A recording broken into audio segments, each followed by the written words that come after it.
ये इमरान खान साहब की गाड़ी है। इमरान खान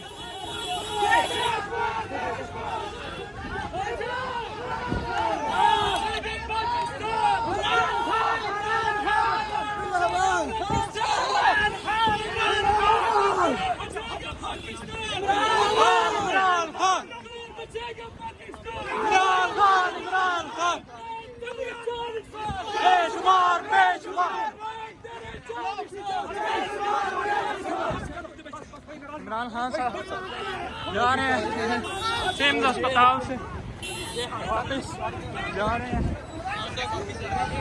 ये इमरान खान साहब की गाड़ी सिंध अस्पताल से निकल रही है।